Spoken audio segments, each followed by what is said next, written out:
Hello and welcome. Another Tuesday evening live Q&A. And I want to let parents, student athletes know we are officially baseball season pretty much across the country for all high school athletes, obviously all the college athletes. We officially kicked off here in the Northeast this past week.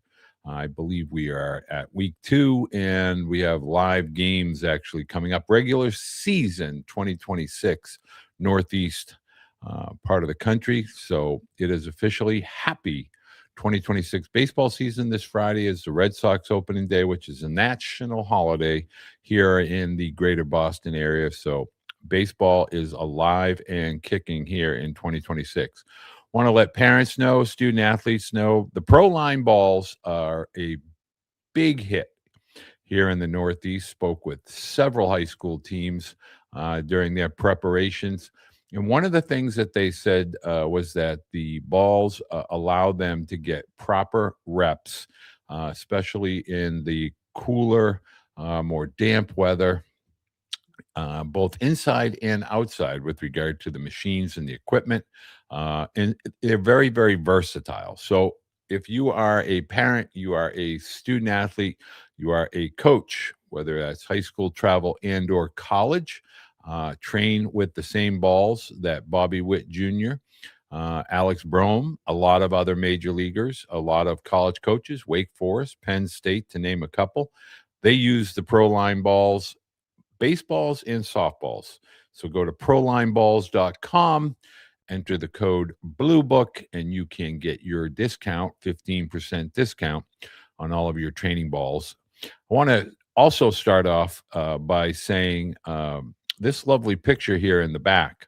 I have someone to thank, but it has been an anonymous donation so far. I have a sneaky suspicion that it could be someone from West Virginia. Whoever sent this to me, I want to say heartfelt thank you. Both Karen and I love the picture for obvious reasons. The guy on, I guess on my right, is a 18-year-old version of yours truly, way back in the day. And it was a blessing to be able to see my son participate this year in Mesa. And unfortunately, the business side of baseball, Tyler's now officially a free agent. And that's kind of where I want to start my discussion here this evening. I would first ask you, and I would be remiss if I did not start doing this earlier during my Tuesday night discussions, but wherever you are, if you could do a couple of things. One, share this video if you feel that there's any type of beneficial information that others will be able to learn, and this would help them. I'd love for you to be able to engage with the video, both here live. If you're not on YouTube, head on over to the YouTube channel, subscribe, interact, give us a thumbs up. It definitely is building up. The community is building up. But this is something that needs assistance, and really I am asking for your help. So if at any point, whether it be today live or if you find your way here in the future, please stop, go over to the YouTube page, thumbs up, ask a question, engage with the video, and obviously I would be honored if you would subscribe to the channel. Now, tonight we are going to talk about, I get a lot of questions, particularly this time of year, and they have to do with the high school baseball experience. And I'm going to start off pretty basic. And obviously, if you have questions, I would ask you to put them here in the chat. If you are on X, formerly known as Twitter, please go ahead and send a message there. I will check that. And then also, if you put it into Facebook or YouTube, it will come directly to me here in the chat. High school. At this time of the year, I get a lot of parents of the younger athletes, particularly freshmen and sophomores, and they're overly concerned about varsity, JV, and in some cases, freshmen. I also want to state clearly for the record that as a parent, I get and I truly understand there is and always will be some measure of whether we call it politics, favoritism, those types of things. That is part of athletics, and there's a whole multitude of reasons that occur. But I, I want to let parents understand that if your student athlete is asked to be an active participant, whether that be at the freshman level or the JV level, that's fantastic. You're obviously going to see a certain level of progression based on the ability to get between the lines. Yes, there is some prestige being a varsity athlete, and I understand that. Um, I'm very aware, that the student athletes are working hard and they feel validation if they are chosen at younger ages. But, back when dinosaurs roamed the earth, you had to really be an elite student athlete to be a varsity participant. As either, not during my day, we didn't have freshmen, but, in today's world, either as a freshman or as a sophomore being able to play, even if you play at the highest level of travel baseball, if you're asked to participate at the JV or freshman level, that is not a negative. That is a positive. You are going to benefit by being an active participant more than you are a spectator. And while there is a correlation between, that whole do I sit and wear a uniform as a spectator in a dugout? What am I gaining, development, things of that nature. I will always tell parents there is no shame with regard to participating as a freshman or a JV athlete. Now, why do I start my discussion here? Well, it seems as if there's a real um, transition going on at the high school level where a number of athletes are no longer participating in high school baseball, and I think that's an absolute shame. And I get all the time from parents. Well, there's too much politics. Well, we play travel baseball for the elite all prospect silver and gold team, and we get our baseball in our travel, and we just don't think our high school team is really worth it. Yeah, I think that is a topic that I'm going to tie into another topic here shortly. But I think we're missing the bigger picture.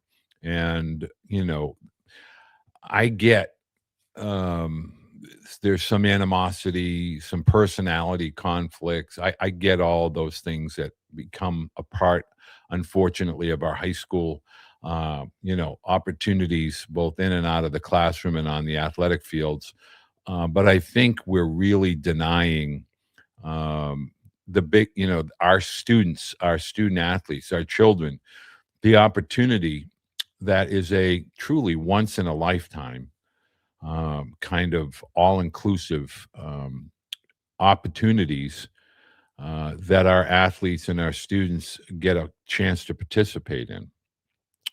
And the other part of this is I also get this time of year a lot of questions pertaining to reclassification, um, and now I am finding it used to be 90-10. I would get the questions about reclassification, and 90% of them were about high schools that were either in the vicinity. Maybe it was a Catholic school, a private school, maybe it was a boarding or prep school. And then the 10% would be the IMG type / baseball academy. Well, now I'm getting a lot of parents that are really taking a deep dive into a lot of these academies that are just blossoming everywhere across the country. Um, for the vast majority, they are just baseball academies, baseball facilities that have an online academic presence. And, instead of getting the $8,000 or $5,000 to $8,000 for a summer team and a fall team, now we're getting all year round. And, the families are being told you can come here, train in our great facilities all year round. We get better coaching, we play a better schedule.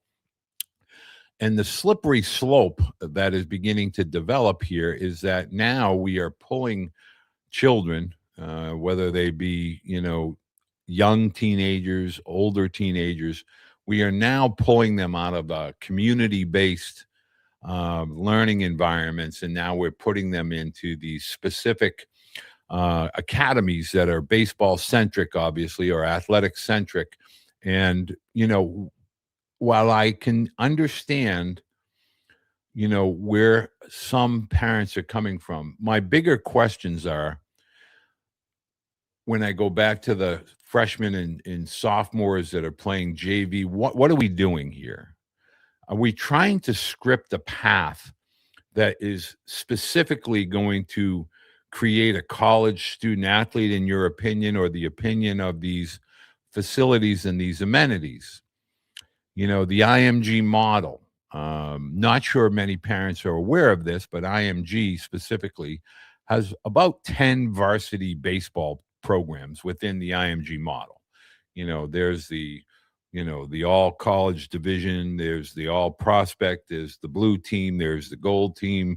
They've kind of become a, travel organization.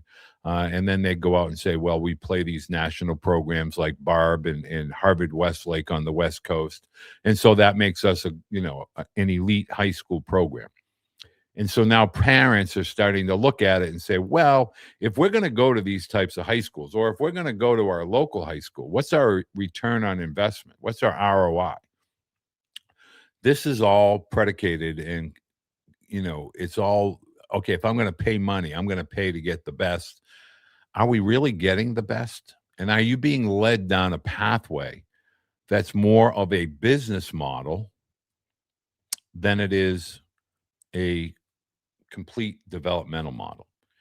Some of these schools, what we're giving up, are we even considering that? Things like high school dances, proms, football weekends, basketball in the winter, hockey games, student pride.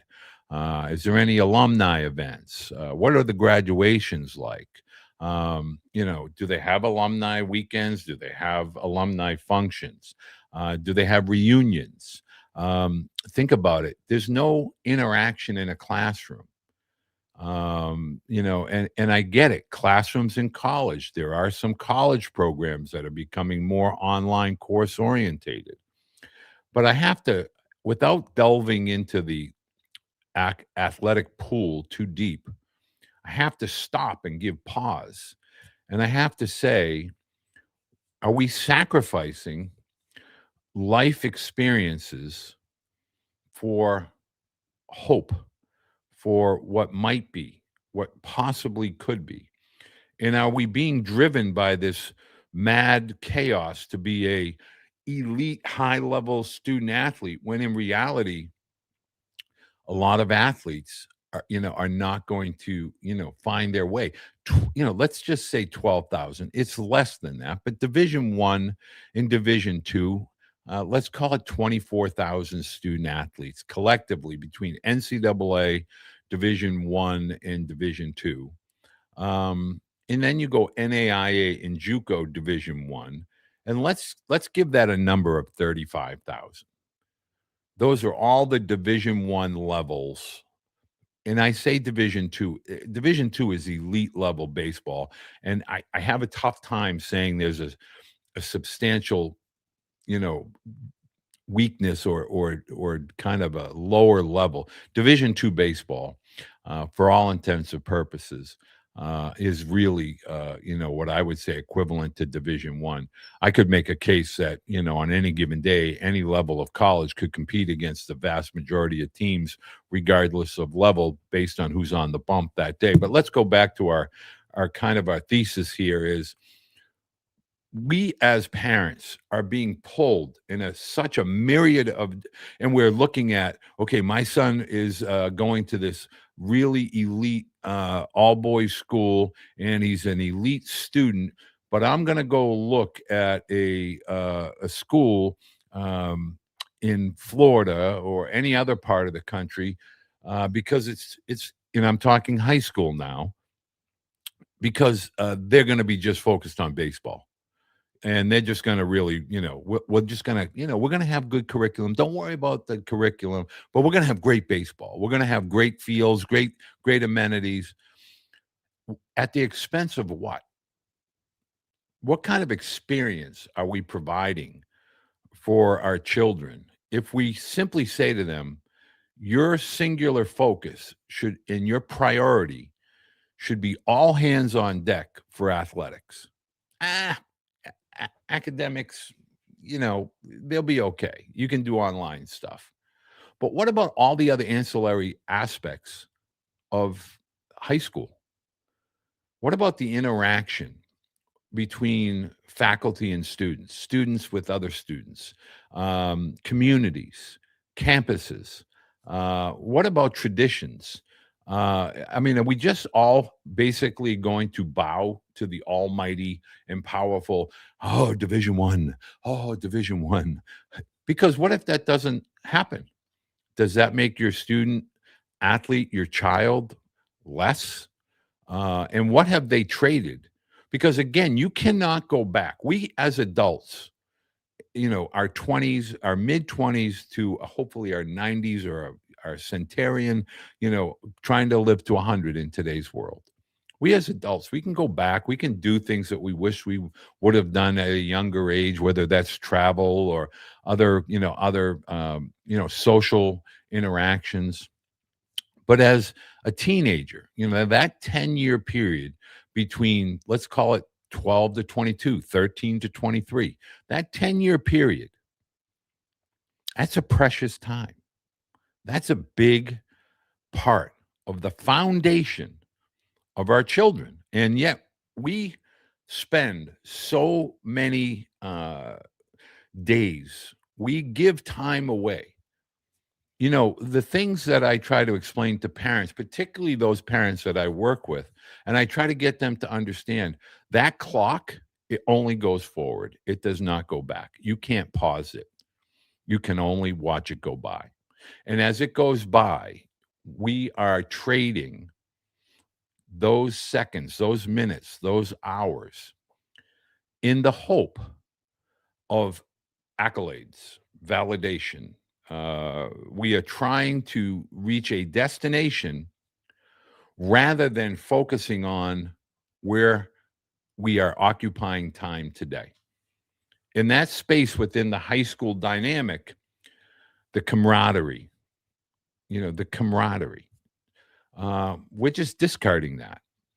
Now, here's the other part of this discussion that I would like to add into it. And I would love for you, if you have questions, I will put the spectacles on and I will, and thank you, FSU. Thank you very, very much. I'm getting a lot of questions coming in on the phone, and I will try to get to these questions. I promise you. I see them coming in, and I will not let them go by. Adversity. It comes in all shapes and sizes. And I want to let parents know adversity, getting cut, not making a team, not playing the desired position, getting, maybe pinch hit for, or maybe you're hitting 8 or 9. Some of the best college programs in the country, and I am not talking just Division One, the best college programs in the country. In today's world, it could be a 34-man Division One, 36 Division Two. Some teams carry 40 in Division Three. They find roles for every one of their student athletes, and those student athletes excel in their roles. Now, notice I didn't say accept their roles. They excel in their roles. Does your student athlete excel in their role? Or do they find themselves, because at the dinner table, Johnny isn't as good as you, or you're better than Johnny, or you should go to the coach and ask him why you're not hitting third, fourth, or fifth? Adversity. Now, life has many ebbs and flows, ups and downs. Athletics have a multitude of um, difficult moments. In baseball, you are going to be challenged, and some coaches handle it, more verbally than others. Some coaches simply make a change. How your student athlete responds to the changes, the ebbs and flows, the ups and downs, will ultimately determine their role, whether it's here in high school baseball, travel, American Legion baseball, or college. And I had a rather frank discussion today with a student athlete um, and his parents about, okay, you are trying to make a high school team and you're playing 15U travel baseball that serves no purpose. And I'll only touch on this and I'll say American Legion baseball has begun to see a resurgence, but I had a parent say to me, well, they have to try out for Legion baseball. Exactly. You have to work out, you have to try out, you have to be a one of the 18 best. And oh, by the way, that's high school baseball. That's the way high school baseball used to be. It should be. And oh, by the way, that's college baseball. You are competing and you are always playing against older players. So within high school baseball, you are going to be challenged. You are going to be told things you don't like to hear as a student athlete or as a parent. You are going to play out of a position. You are going to have to choose versatility, flexibility. But yet we seem to be chasing into these programs that cost considerable amounts of money during high school years. And I'm going to say the ages of 14 through 19.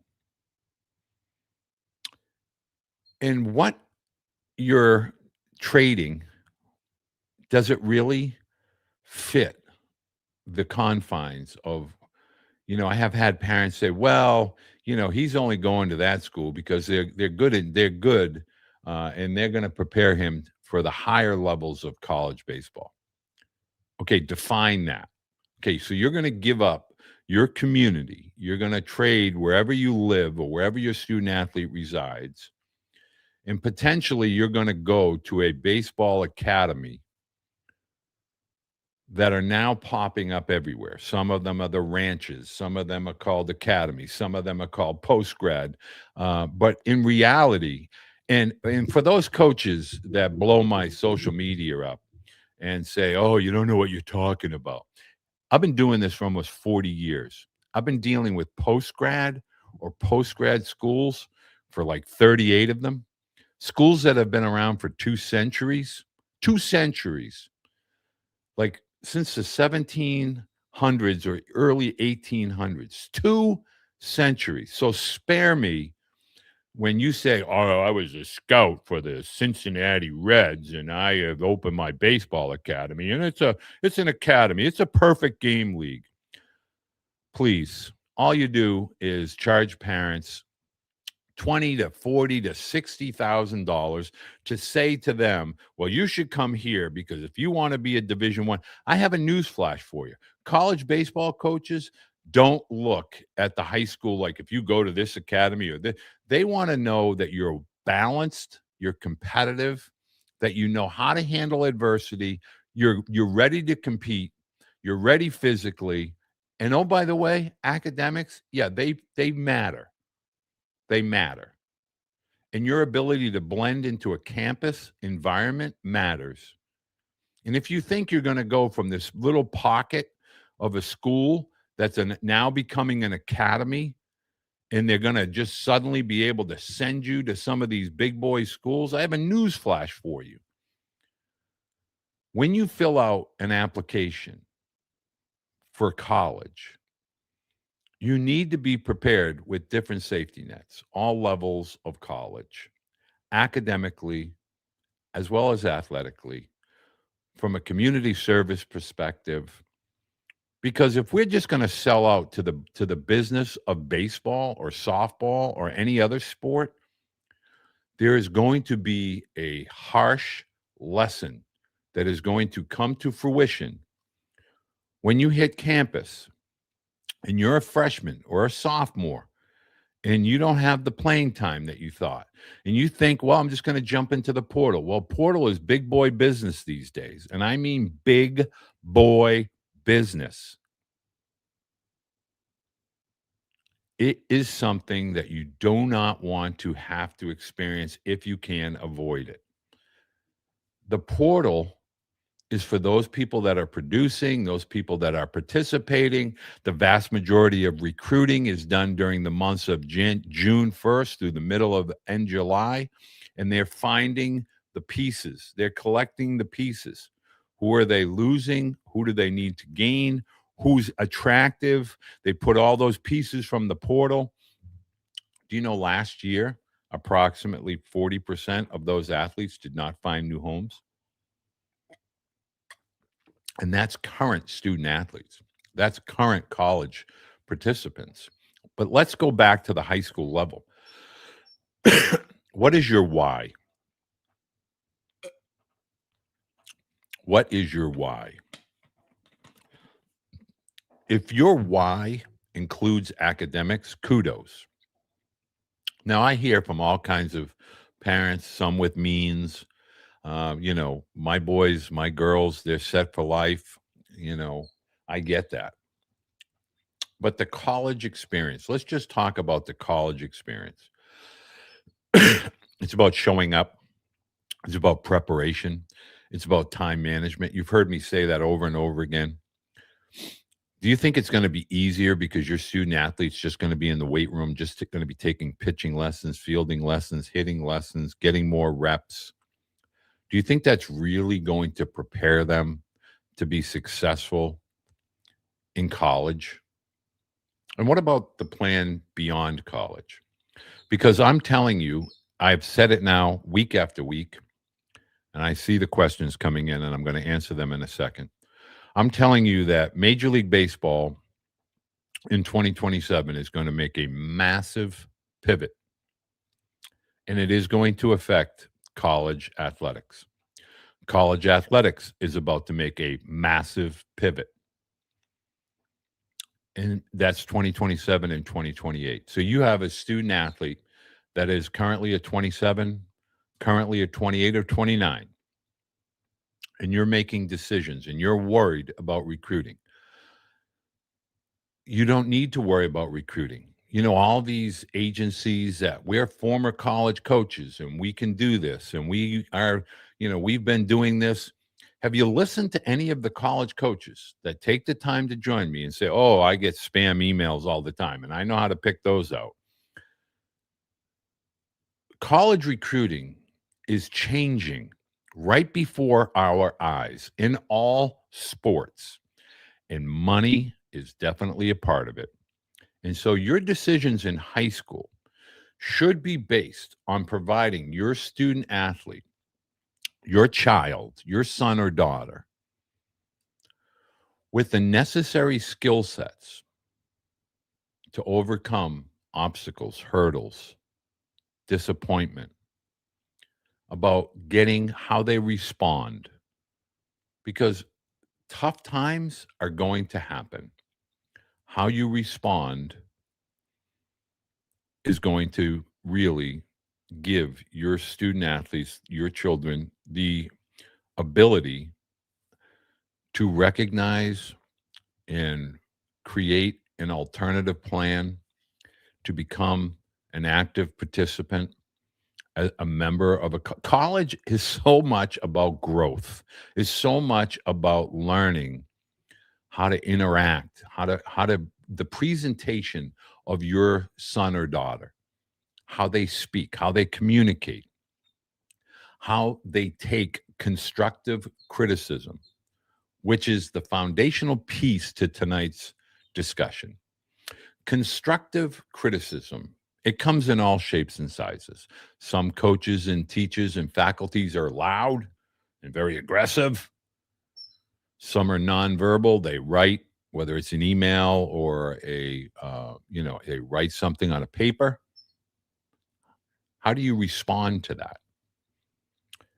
The growth of your student athlete, when someone says you're not good enough yet, you need to be able to do this. You still need more polish. You still need strength. You still need skill. You still need speed. Someone is better than you, in my opinion. Sometimes they're right, and other times maybe they need more convincing. That is what we need to teach our student athletes. Now, I watched my son this past spring. He's in spring training. And what does this have to do with high school athletics, Walter? Let me tell you, the road ahead is not all gold. There is no yellow brick road. There is a road. There are multiple roads. Just like in today's real world of autonomous driving and GPS, there are alternative routes to a single destination. Not all roads to the glory of college athletics lead through an academy or a prep school or a boarding school. Some of them come from a public high school. Not all high school coaches are bad. Not all high school coaches are your enemy. Not all high school baseball programs are bad. What you think as parents, and more importantly, what your children and your student athletes think, typically comes from white noise. But the truth is that your student athlete can get as much from high school as they can from travel, as much from travel as they can from American Legion, as much from American Legion as they will in college. I see college freshmen participating in American Legion baseball each and every year. And when I ask them, why did they come back to play Legion? Because they love their teammates, their coaches, the community, the camaraderie. It matters. They're playing for something. They're playing for someone. It's the same thing in college because it matters. We're playing for our campus, our community, student body, our faculty, our alumni. Same thing in high school. The business of baseball is brutal. It's brutally tough, and you need help to navigate that. I get that. But in a larger sense, what I want you to understand is, are you trading that time period in your student athlete's life, your child's life, and all that comes with it for the hope that it leads to college athletics? I know a lot of boys that have gone to baseball academies. They paid tens of thousands of dollars, and they end up at JUCOs, and they end up at NAIA, and they end up at NCAA Division III, and they have a great time. My point is, all roads are going to lead to all colleges at every level, regardless of whether you pay $65,000 to $100,000, which IMG in some cases can be, or you just go to a public school and you go for free. All these colleges are getting boys from student athletes, girls from all walks of life, all communities, all levels of college. But are you trading away traditions, life memories for possibilities and not probabilities? That's a question you have to ask. Like, oh, we don't care about proms. Oh, we don't care about school dances or rivalries or Thanksgiving Day football games here in the Northeast. We don't care about that. What about what has happened with high school is we have suddenly decided, someone has decided that the high school coaches don't know enough because they weren't a scout or they weren't a travel coach or they didn't put together a big boy travel team or organization. Only the people that have been a scout or been a college coach they're the only ones that can know about, how to get recruited. That's not true. And the world of recruiting has changed so much now that, college coaches are selective. If I ask any college coach at any level, hey, what are you looking for next year? Inevitably, I get arms and I get corner bats, meaning middle of the order bats and arms. Anything else? No, I'll just get them out of the portal, or I'm going to get them from JUCO, or I'm going to. So my point is, you as parents, and I really suggest that you take a hard look when it comes to your student athlete. This time in their life is a very, very big deal. I can sit here and say all the good stuff, acne, the heartache, relationships, this stress, SAT tests, ACT tests, didn't make the varsity team as a sophomore or a junior. I get it. There's a lot of disappointment, but we can't overly protect and try to script a possibility when in reality, those obstacles have been around for centuries and they're always going to be around. And oh, by the way, it's a big part of college athletics. I can promise you that. College coaches, it's you ever been in a locker room at the college level? And I got the stories from both my boys. Some of the stories, it's a tough world. And, if we look at it at the recruiting carousel and the coaching carousel, it's win now or find another job. And it's going to continue to be like that. So the major point of emphasis here tonight is simple. Allow your children to be children, whether they're young teenagers, older teenagers. Allow them to work through and persevere through moments of difficulty. Allow them to try to always become the best version of themselves today, leading into tomorrow. Learn from yesterday. Don't live in yesterday. Don't let yesterday be the emphasis of the decisions you're trying to make for tomorrow. Make sure today, in a moment of clarity, you're thinking bigger picture. Widen that lens. Think about, okay, what's the statistical probability of my child making a Division I roster? What is the probability of being a professional athlete? The gateway and the gatekeepers to the professional world, strict and getting stricter, small and getting smaller. So are you playing the long game to make sure that your students are really preparing for life? Social skills, study skills, work skills, conflict resolution skills, compromise skills, being a team, competitive part of a team, understanding roles, various roles, and the roles that will play for them as adults, as future spouses and parents? Or do we have this singular kind of, we are going to play at this level for this school, it's this or bust, and we're going to pay all the way until somebody starts to tell us what we need to hear instead of those people who tell you what you want to hear? That is the question that is on the table. 28 son.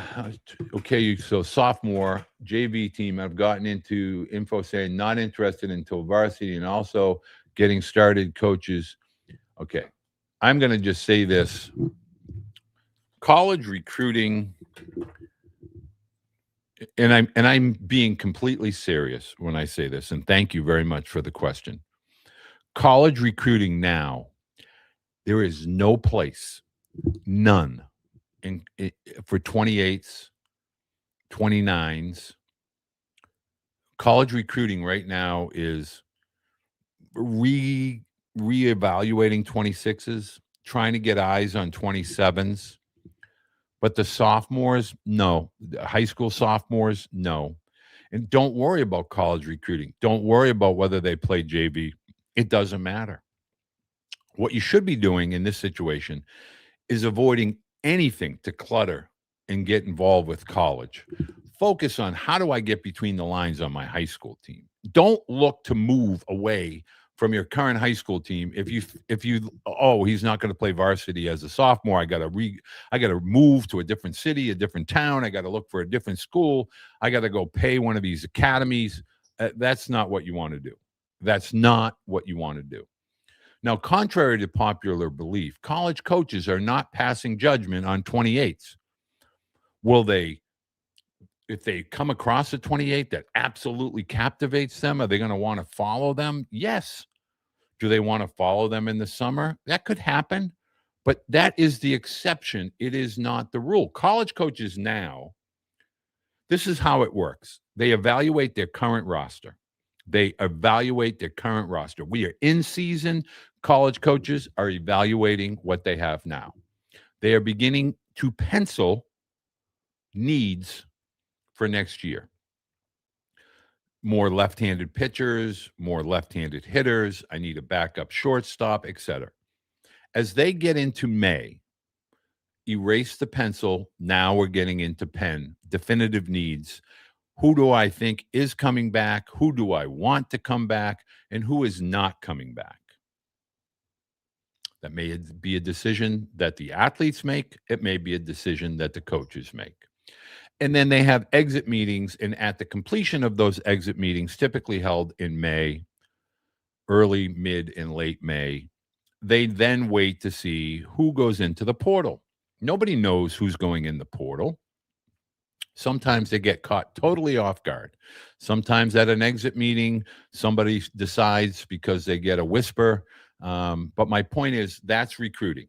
And then recruiting door opens June 1st. And so what the college coaches are doing, again, all levels, Division III, Division II, JUCO, I can promise you this goes on. Who's falling back? Division I, Division II. Who's freshmen? Who's sophomores? Who still has JUCO eligibility? Who may be going from Division I NCAA to NAIA?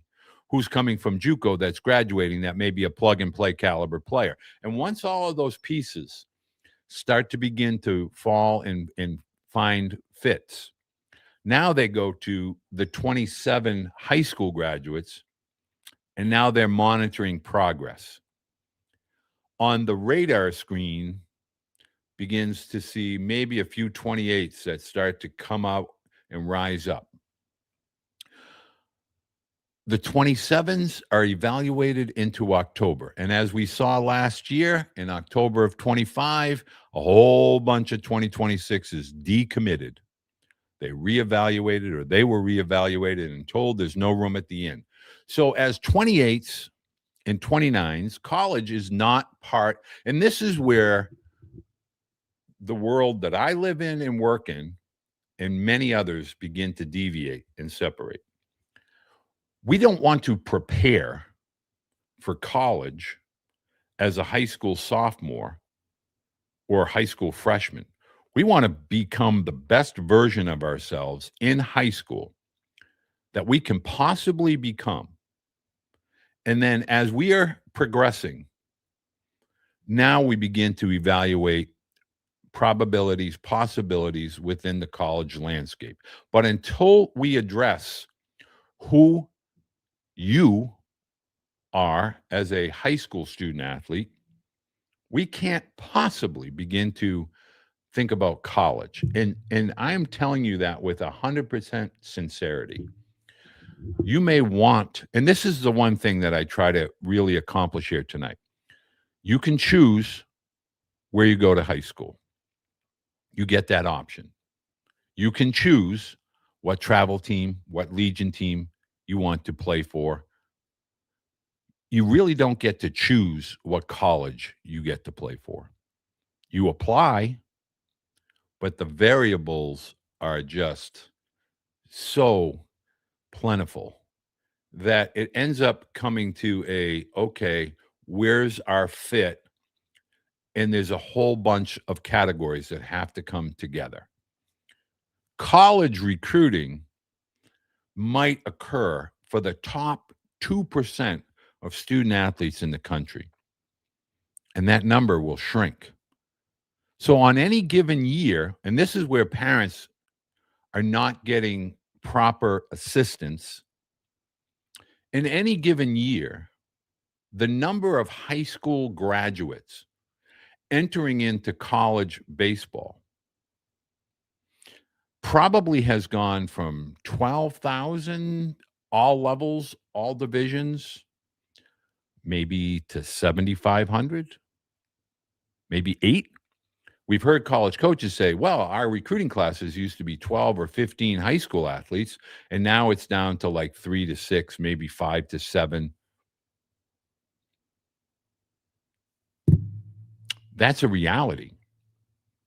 So when I start to see all of these parents jockeying, like right now, there is a massive and massive. I'm not using that word as trying to, really embellish.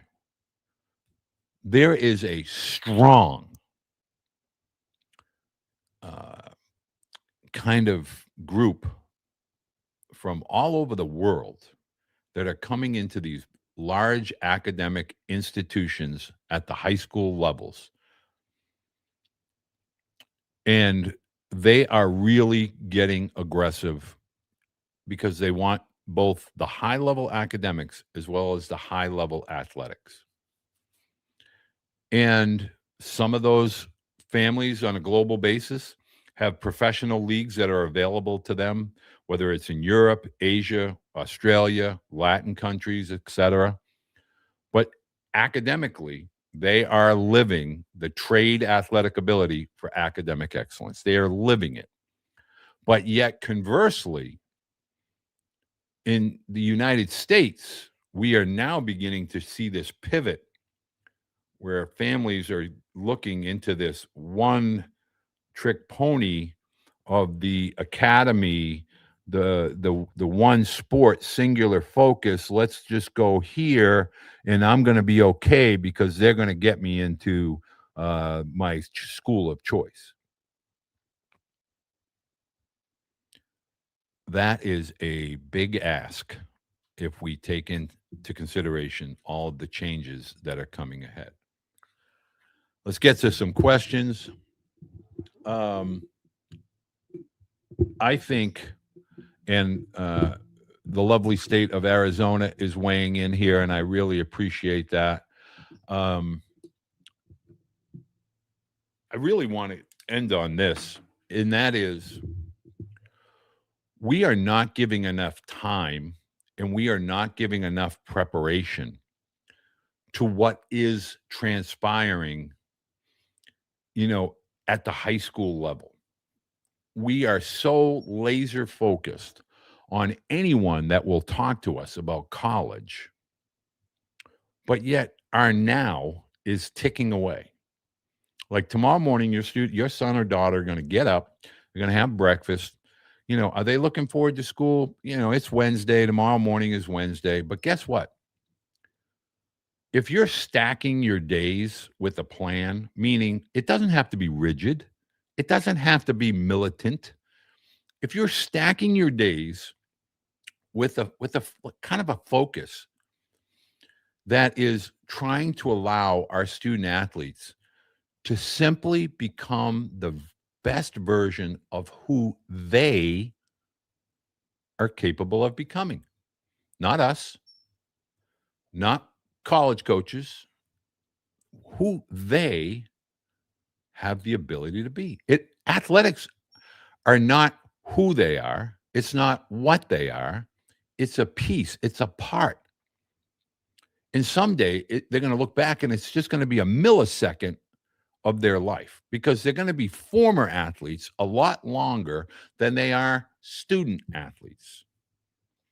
And how are they going to look back on that period of their life? Are they going to look back and say, I had a great time?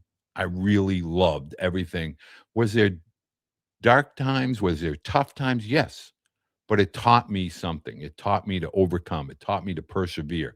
It taught me that if it was something that I wanted, that I had to apply more energy, more effort. I had to be better prepared.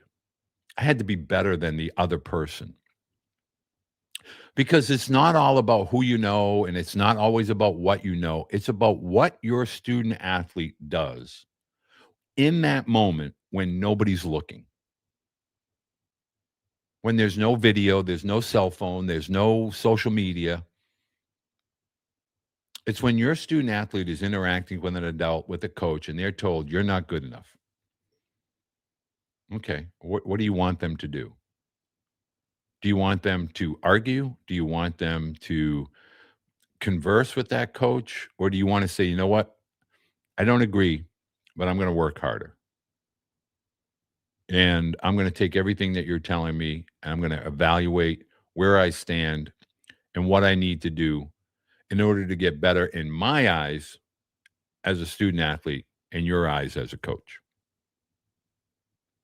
Because the margin of the talent margin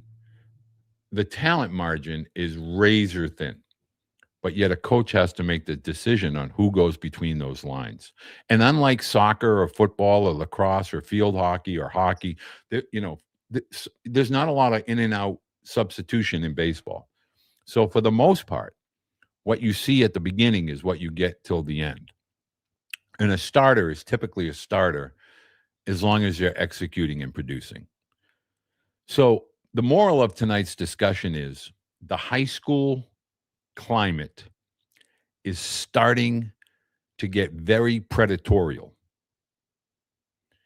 And when I am talking with parents and I am talking with student athletes, what I try to get them to understand is, yes, you may think that you deserve or you should be at a certain level or be able to play for a certain school. But bear in mind, there's already a current roster of students on that college team, some that are not starting, and they think they should be playing, and they think they will be playing next year. And so while we're all talking about 28s and 29s and 27s,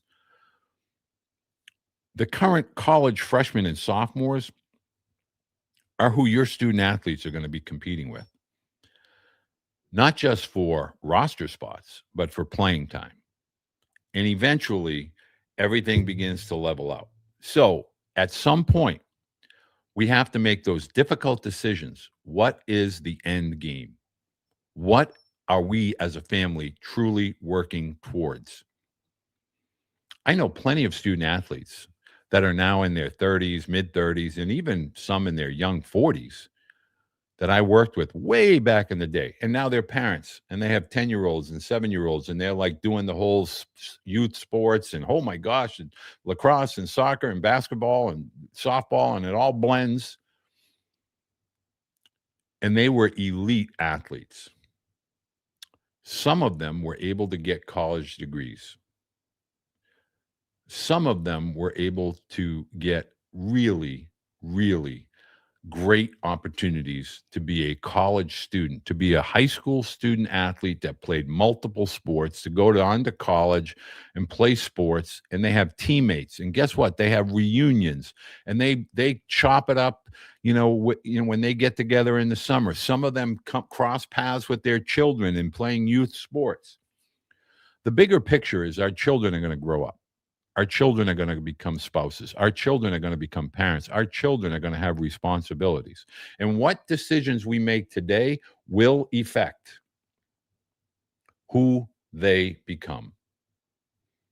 This is not about chasing validation. This is not about hearing what you want to hear. This is about having a plan in high school for all the right reasons. A lot of people go to high schools, they don't like their high schools. Oh, we have an old building. Oh, my dad went to my high school. It hasn't, and we don't have turf like all these other schools have turf. Well, guess what? chewing on grass, playing on clay, sand, crushed stone. I mean, I slid on surfaces that would open up gashes on my thighs. Guess what? You will remember them. You will remember them. And I want parents to know one thing. Don't be swayed based on what might happen. Create your now, create your today, and work on your tomorrow. Don't let yesterday cloud your vision of who your child wants to become. Because inevitably, they become accountants and lawyers and salesmen and plumbers and architects. They become members of a community. They live in a home, they have a neighborhood. They become alumni. And they really look back with some degree of fondness, with their football teams and their basketball teams and their, all of these teams, and they remember where they went to college. And I know guys that have gone to WPI, Worcester Polytechnical Institute. I know people that have gone to Fitchburg State University. I know people that have gone to state schools and St. Anselm, St. Michael's, that have gone to Tulane. And they look back and say, wow, I had a blast. Franklin Pierce, Lowell, I had a blast. And they were successful athletes. But now they have successful careers, and that's what matters. So, and thank you, Trevor. I'm going to answer this one question that came in, and I didn't get to everybody, but I do want to answer this one question, and I try to keep these nights brief. I want parents to understand that the world of the teenagers, the 13s to 19s, very predatorial. A lot of people are preying on dreams that your student athlete has, dreams that you have for your children. And as a dad, man, oh man, I can't tell you that I always made the right decisions, but I tried to make the best decisions. And I had to make some real big boy decisions as a dad. Some I would do differently. Some I'm glad. But I will tell you this. When you're making decisions, really look your children in the eyes and ask them, do you really want them? And I'm going to use this word, sacrifice, forego the conventional high school experience to become a caveman on a campus that are trying to train robots. I mean, think about that. We're trying to convey to student athletes that you're going to become a softball player, a tennis player, golf, a football, a hockey, a basketball, a baseball, a softball. Is that all you want them to be consumed by? Is that really the message we want to send? You want to spend $65,000 on a baseball academy? So I close by saying I always get emails after the fact. You can share your opinion on this. I welcome that. I would really appreciate if you do interact with this video. But please think about the topic tonight and really think about making a broader, widen your lens when you're making decisions. 1 10-year period of your student athlete's life, 13 to 23. Choose wisely. I hope you have a great week in baseball. I hope high school season for all athletes is going well. And I look forward to next week. And this week, we're going to be talking with Travis Jewett at USC. The Trojans are ranked in the top 20, and they're going to be playing UCLA, who's the #1 team in the country. I'm looking forward to that. Until next week, have a great week in baseball.